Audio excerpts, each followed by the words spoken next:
Hamas के Israel पर हमले में हलाक इसराइलियों की तादाद 200 से तजावुज़ कर गई है। इसराइली मीडिया के मुताबिक 1100 से ज़्यादा इसराइली जख्मी हुए हैं। हमास ने दावा किया है कि उसने फ़लस्तीनियों के खिलाफ कार्रवाई के इंचार्ज फौजी अफसर मेजर जनरल नमरूद अलवनी समेत मुतादिद फौजियों को यरगमाल बना लिया है।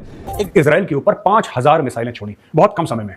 इनके घर में घुस के इनको ठोको, इनके हेडक्वार्टर्स में मिसाइल मारो, आपको जो करना है करो। पूरे 140 करोड़ भारतवासी आपके साथ खड़े हैं। प्रधानमंत्री नरेंद्र मोदी ने इजराइल पर जो आतंकी हमला हुआ है उसको लेकर दुख व्यक्त किया है। प्रधानमंत्री मोदी ने कहा कि इस मुश्किल घड़ी में भारत इजराइल के साथ खड़ा है। इजराइल की गजा पर वहशियाना बमबारी, 200 फलस्तीनी शहीद। हम सब लोगों को बहुत गुस्सा आता है कि जब इस तरीके की कार्रवाइयां होती हैं कि यार एकदम रौंद के खत्म कर देना चाहिए। इनफैक्ट इस बार मैं आपसे ये रिक्वेस्ट करूंगा आईडीएफ से, इजराइल डिफेंस फोर्सेस से, इस बार आप एक तरफा काम करके खत्म कर दीजिए इसको, जड़ से इस समस्या का समाधान कर दीजिए।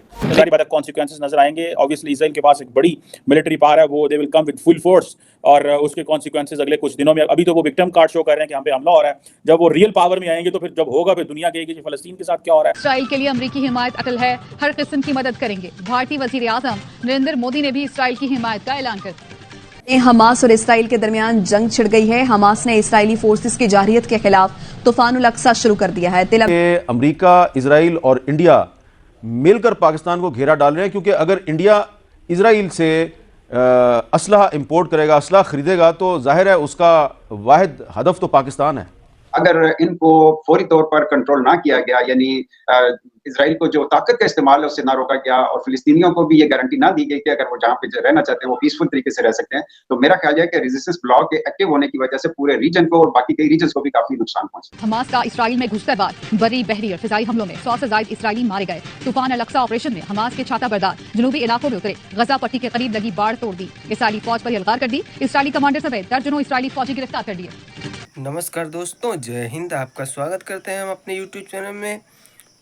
इस समय इजराइल में एक के बाद एक रॉकेट दागे जा रहे हैं हमास के द्वारा।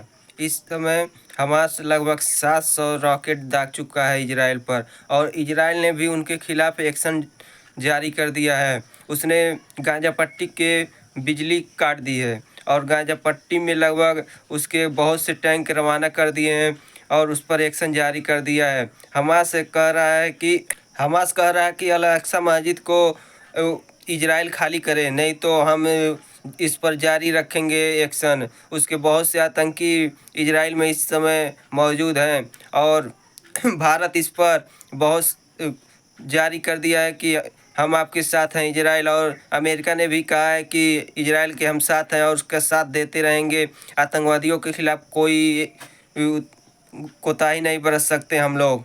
अब तक लगभग 250 लोग मारे जा चुके हैं और लगभग 1100 घायल हैं। तो आइए देखते हैं पाकिस्तानी मीडिया और क्या बातें होती हैं और मिलते हैं वीडियो के अंत में। फलस्तीन इसराइल जंग पर आलमी बरादरी का रद्द-ए-अमल। सऊदी वज़ारत ख़ारजा ने कहा कि फ़लस्तीनी अवाम को उनके जायज़ हुकूक और मुक़द्दस मकामात की तहफ़्फ़ुज़ को यकीनी बना जाए। आलमी बरादरी इसमें अपना किरदार अदा करे।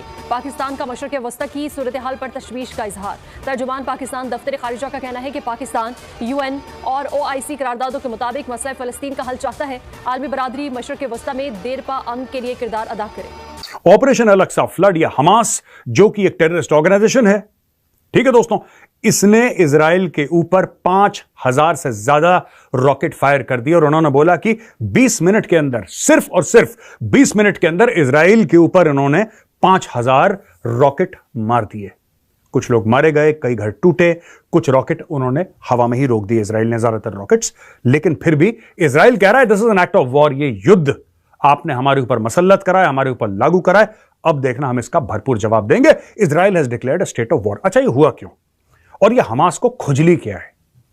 हमास को आखिर कोई तो खाज होगी, ये बीच बीच में ऐसे काम करते रहते हैं। देखिए, मैं आता हूं उस मेन चीज पे, हुआ क्या है। देखिए, हमास ने यह बोला है कि we decided to put an end to all crimes of the occupation. Israel ने जो भी जुल्म करे हैं, आज हम उन सबको खत्म कर देंगे और इजराइल जो अपनी मनमानी करता है, आज वो मनमानी खत्म। ये इतने बेवकूफ हैं हमास वाले, दो कौड़ी की इनकी औकात नहीं, आतंकवादी हैं। इनको यह नहीं पता कि इजराइल से लड़के इनको सिर्फ मार खानी है। पीपी मुल्क में अदम इस्तेहकाम को खत्म करने जा रही है।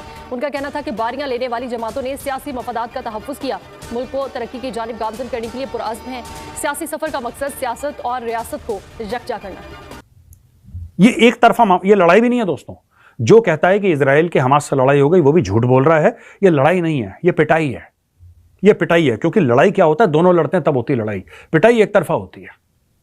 अब इजराइल मैदान में आ गया है। ये देखना चूहे, अभी आप देखना है चूहे कैसे भागते हैं, क्योंकि इजराइल अपने टैंक वैंक लेके, अपने सब कुछ लेके, आप देखिएगा इजराइल घुस जाएगा बिल्कुल अंदर और एक एक करके ठोकेगा, एक एक करके निकाल के एक एक करके निपटाएगा। और फिर ये लोग पता है क्या करेंगे? मैं बता रहा हूं दोस्तों, इजराइल का जो असली जिसको कहते हैं कि इमेज जो है वो खराब करने का ठेका हमास ने ले रखा है। लॉ की कोई वैल्यू है ना, ग्रेट पार्ट्स का कोई इन्फ्लुएंस है। सो जिसका जहां पे जितने ताकत है वो अपनी उसको इस्तेमाल कर रहा है की बेस पे। इस वक्त जब ये ऑफेंस लॉन्च हुआ है तो आप देख लें पूरी दुनिया में जो पब्लिक ओपिनियन है, except some of the rulers, जो पब्लिक ओपिनियन है पहले फिलिस्तीनियों की हमायत में आ रही है। अभी हमें यूके के जो लीडरशिप है उसकी तरफ से कोई थोड़े से ऐसे स्टेटमेंट नजर आए कि फिलिस्तीनी दहशतगर्दी कर रहे हैं या कुछ और स्टेट से, लेकिन ओवरऑल जो पब्लिक ओपिनियन सामने आ रही है वो फिलिस्तीनियों की हमायत में आ रही है।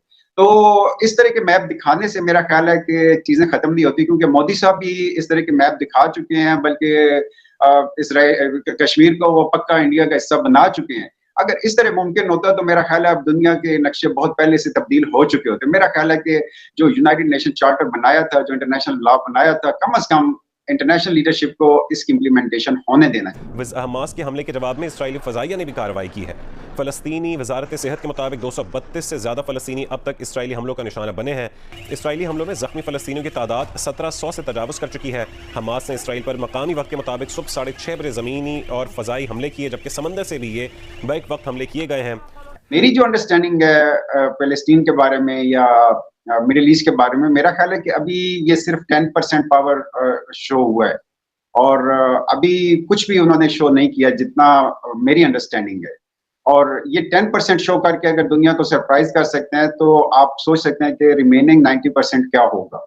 और इसकी बड़ी वजह यह है कि जब भी हम फिलिस्तीन को या मिडिल ईस्ट को अंडरस्टैंड करने की कोशिश करते हैं, being expert on middle east, हमारे पास जो सोर्सेज मोस्टली होते हैं वो वेस्टर्न सोर्सेज होते हैं, और वेस्टर्न सोर्सेज के ऊपर यूजुअली हमें पता है कि ज़ायनिस्ट जो लॉबी है उसका काफी कंट्रोल होता है, और वो पिक्चर सामने नहीं आने देते जो रियल होती है, और वो पिक्चर दुनिया के सामने लाते हैं जिसकी बेस पे अब्राहम अकॉर्ड भी हो सके, जिसकी बेस पे इजराइल को आइसोलेशन से निकालने की बात भी हो सके, और जिस बेस पे ये प्रेजेंट हो सके कि इजराइल में मुज़ाहमत खत्म हो गई है। और सिक्योरिटी फोर्सेस का जिला केच के इलाके ज़रबर में इंटेलिजेंस बेस्ड ऑपरेशन, फायरिंग के तबादले में 2 दहशतगर्द मारे गए। हलाक दहशतगर्दों से असलहा और धमाका खेज मवाद बरामद। हलाक दहशतगर्द सिक्योरिटी इदारों और शहरियों पर हमलों में मुलविस थे। इलाके में मुमकिन दहशतगर्दों के खात्मे के लिए कार्रवाई जारी है। हमास का इसराइल में घुसकर वार। लेकिन जब उस सिनारियो में भी हम जैसे लोग ऐसी कोई बात करते हैं तो उसको रिकॉग्नाइज नहीं किया जाता था, और ये इस तरह की चीजें हमें ये दिखा रही हैं कि इंटरनेशनल लॉ ने जो राइट फिलिस्तीनियों को या कश्मीरियों को दिया है कि till the time they are living in occupied land they have legal right to confront with occupied powers, ये एक इंटरनेशनल लॉ ने ये राइट दिया हुआ है, और यूनाइटेड नेशन के चार्टर में भी ये मौजूद है। और इसकी बेस पे आप देखें तो फिलिस्तीनियों को उनके घरों से निकाल के वहां पे दूसरे मुल्कों से लाकर लोगों को बसा दिया गया है, और ये इंटरनेशनली उनसे डिमांड की जा रही है कि या तो आप इजराइल की गुलामी तस्लीम करके ये गुलामों की जिंदगी एक्सेप्ट कर लें, या फिर जो गजा स्ट्रिप है और जो वेस्ट बैंक है इसको छोड़ के यहाँ से निकल जाएं। यानी 2 स्टेट जो फार्मूले की बात यूएन ने की थी और इस्लामी दुनिया कर रही है और बड़ी बड़ी ताकतें कर रही हैं, उसको भी आउट ऑफ क्वेश्चन माना जा रहा है। तो ऐसी सूरत हमास और हिजबुल्ला दोनों क्या करते हैं मैं आपको बताता हूं। ये ऐसी लाशें दिखा देंगे, जिंदा लोगों को लेटा देंगे और उनके ऊपर सफेद चादर डाल देंगे कि जैसे मरा हुआ आदमी है। छोटे छोटे बच्चों को ऐसे दिखाएंगे कि बच्चा मरा हुआ, बच्चे को बोला तुम सांस मत लेना, कुछ मत लेना, उनकी फोटोग्राफी करते हैं ऊपर से, और फिर उसको ये वायरल करते हैं सोशल मीडिया पे। कहते हैं कि देखो इजराइल ने इतने 50 लोग मार दिए, 100 लोग मार दिए। ये ऐसे काम करते हैं, और लोग जो हैं भावुक तो होते हैं। लोग कहते हैं हो इजराइल इतना बुरा है, इजराइल ने बच्चों को मार दिया। देखिए बात ये होती है कि ये क्या करते हैं, ये जो रॉकेट आए हैं कहां से आए हैं। मैं आपको पूरी स्कीम बता देता हूं। इनकी जो स्कीम होती है ना हर चीज की, माल बेचने की, इनकी माल बेचने की स्कीम क्या है? इनकी माल बेचने की स्कीम यह है कि दोस्तों जितने भी रॉकेट फायर करते हैं, ये रॉकेट फायर करते हैं, जो एरिया होगा ना कहीं से तो रॉकेट टेक ऑफ करेगा, वो कोई तो उसका बेस होगा ना जहां से रॉकेट टेक ऑफ कर रहा है हवा में। ये कोई सुनसान इलाके से नहीं करते फायर, ये करते हैं पॉपुलेटेड इलाके से।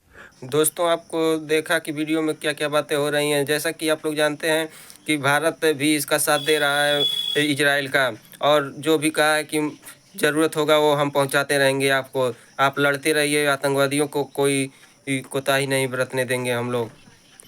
दोस्तों इजराइल इस समय एकदम एक्शन में है और वो एक्शन करता भी रहेगा, फ़िलिस्तीन को छोड़ेगा नहीं। जो फ़िलिस्तीन ने हमास को भेजा है उन सबको छोड़ने वाला नहीं है। दोस्तों आपको वीडियो अच्छी लगी हो तो शेयर और सब्सक्राइब करना ना भूलें। हम मिलते हैं अगले वीडियो में। जय हिंद।